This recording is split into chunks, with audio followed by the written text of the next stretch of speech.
They do that just because that's what everybody does. Everybody uses the 12 wire.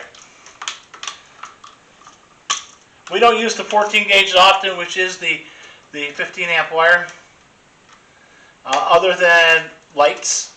So if we're putting a lighting circuit in, if we're putting in some switching, three-way switches, we'll use the 14 gauge wire for that. Just lights alone, you can do the 15s because they're not going to take that much.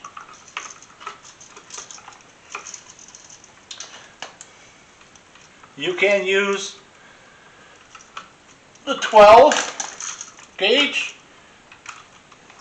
wire simply because it's heavier, and so therefore it's rated heavier than what is normal required for a 15 amp circuit. So the 15 amp circuit calls for 14 gauge wire.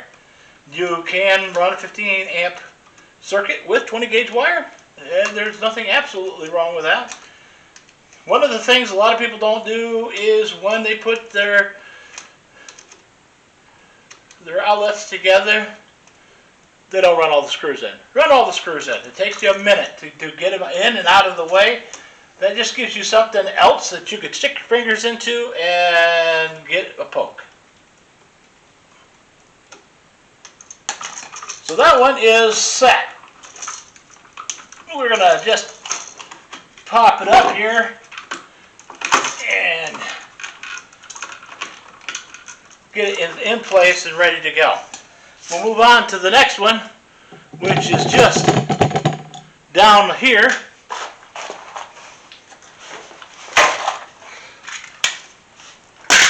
Drag you over here and show you this one down here while we do this one, just so you can see. This one's going to be a little bit different because it's an end. So we're not feeding anything past this point. So since we're not feeding anything past this point, we can run directly to the outlet itself.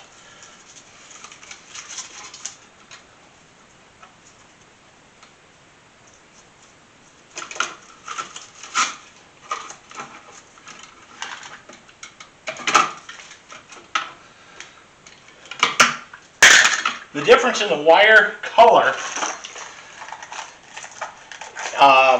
between a 15 or a 15 amp or a 14 gauge wire and a 12 gauge wire, the 12 gauge wire is yellow.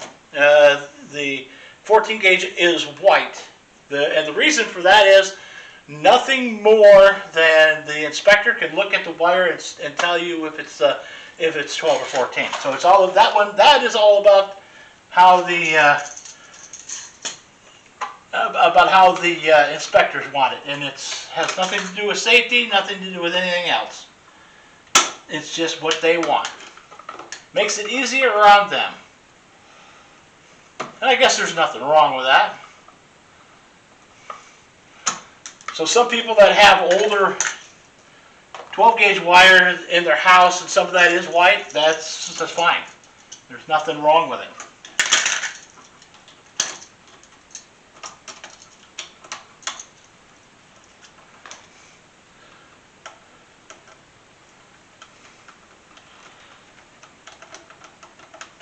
We're just starting with the black because it was there. There's no right, wrong way to wire it by which one goes first. Thing you need to remember is the black will always go on the color side or the bronze looking side, and the white wire will always go on the chrome side. A quicker way to remember, the ground and the neutral go on the same side. So when you see the green for the ground, the world around, you know that's the side that I'm going to be putting the neutral wire on. Nothing fancy here, just a twist of the wire. I grab the tip and just turn it around. Sometimes you gotta adjust it to get it on the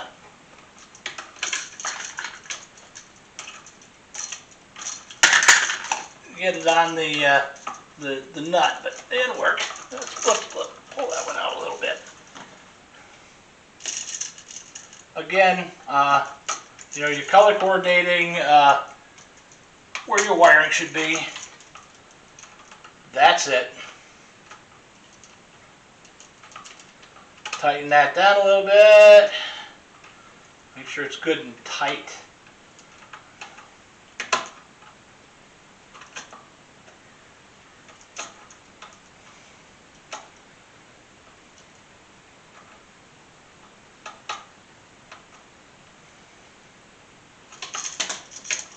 If you ever get doing wiring and you're not sure, and you don't know what the correct answer is, or the way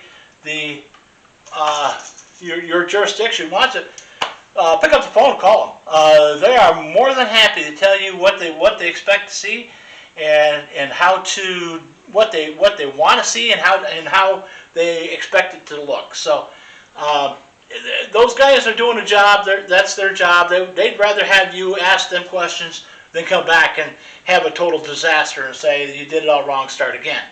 So again, we're taking the tip. I like the Klein tool nippers because they've got a grouper on the end. So we're going to take that right at the edge. We're going to just twist it in. So we make a hook.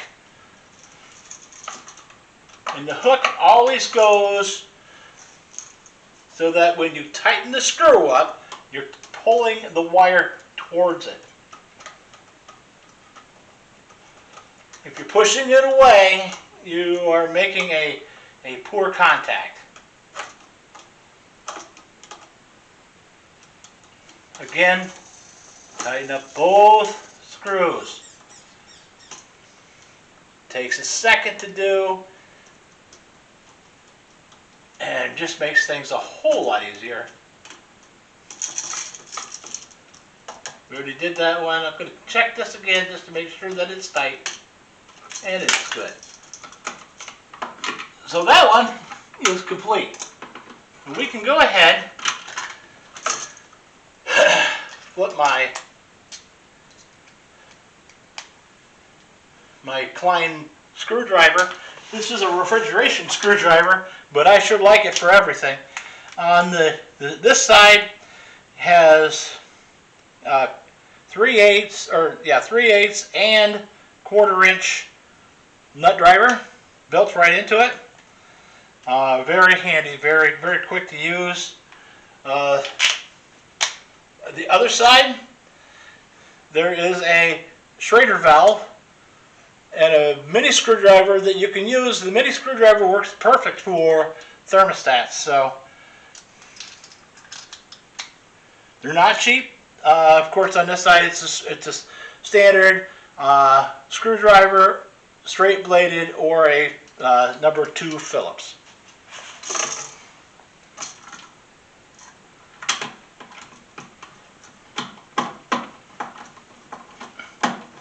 Some guys like to use a drill driver for this, and you can.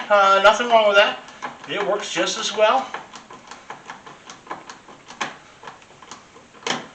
If I was doing more than 3, I would probably have it, but it's just 3 for this section. We've got some more to do over the other side. We've got to cut a box in, which we'll do here in a little bit. It's going to go behind the TV. So we're going to have to look at that in. It's on a stairway, so it's going to be a little more interesting. You line it up with the holes that are already in the tabs. And that'll get you straight.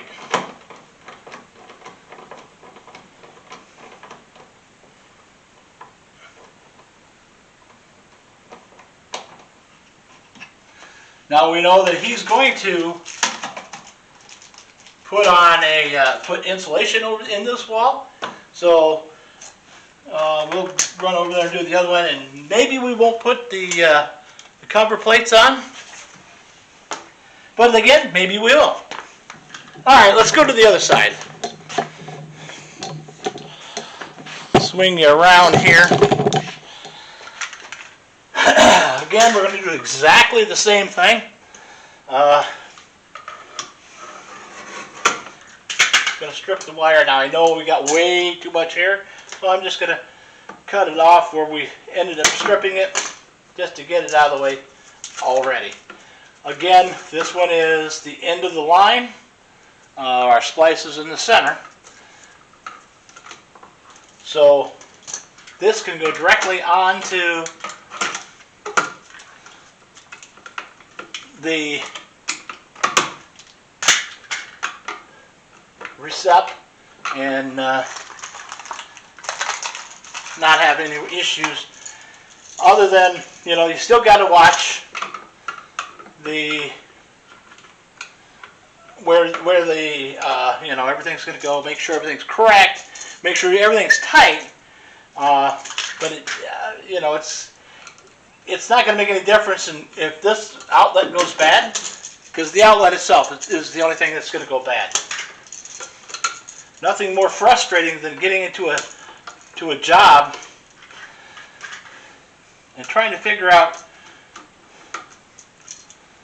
what's bad where, when you know that it's something like an outlet is bad in the room, and you have to trace it down and figure out which one is which.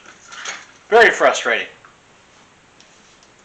Alright, so let's strip this one. Strip this one. Again, it's like a 1/4 inch or so when you strip. Let's go ahead and put that one on. That's just out of the way.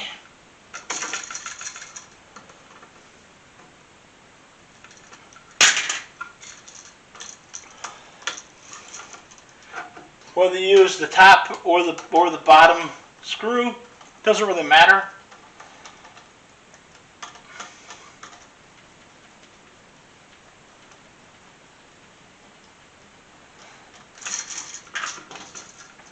You can take these outlets and divide them and run some of the outlet off of a switch and the other section not off a switch. Meaning, because it would actually be a split system with two power sources to it. And to do that, there's a tab right there between them. And you would take that tab off, which would effectively eliminate one or the other. Now, if you're going to do the bottom one, you're going to hook onto the bottom. If you're going to use this as a switched leg, you're going to run, you bring your neutral in here, or you could actually use one neutral, come off of here, off of this leg off the top, run back to a switch, then come back, break this tab, and hook back up here, and this would become a switched outlet. Just the bottom section. So if you could use that to put a lamp in, or you want to do something where you can control, I don't know, who knows. But that's why there's tabs there, and that's why there's two sets of screws.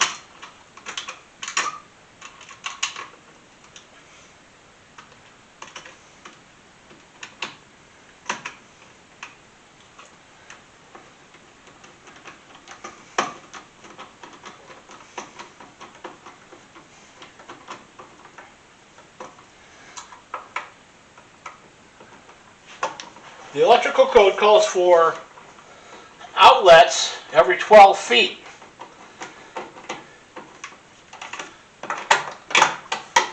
And that is simply because lamp cords are 6 foot long. So when you get a lamp cord, you can put a lamp cord in the middle between two outlets and reach either one of the outlets. So it gets more specific on and shorter walls, and like every 2-foot wall has to have an outlet, blah blah blah. Yeah, but you could check that out. Check it with your local guys and see what they tell you they want to see. Because ultimately, it comes back down to your electrical inspector what you can or cannot do. He can't necessarily change the code, but he can tell you, I want to see it this way, and as long as everybody has to do it the same way, it's completely, totally acceptable. You can also ask him to show you the code of where that is in the code book, but then you're really going to tick him off. So if he says, I want to see all of these upside down, well, then that's where you put them in. You just do it the way he wants you to do it. Even though it's not a national code yet. There's rumors that it's going to be in the next book that it's going to be upside down, but we'll see. All right, so there's those outlets. If you have any questions or comments, let me know. I'll put you on pause and I'll bring you back to something. All right, talk to you in a bit. As soon as I put it. Hit the right button and we'll get you paused.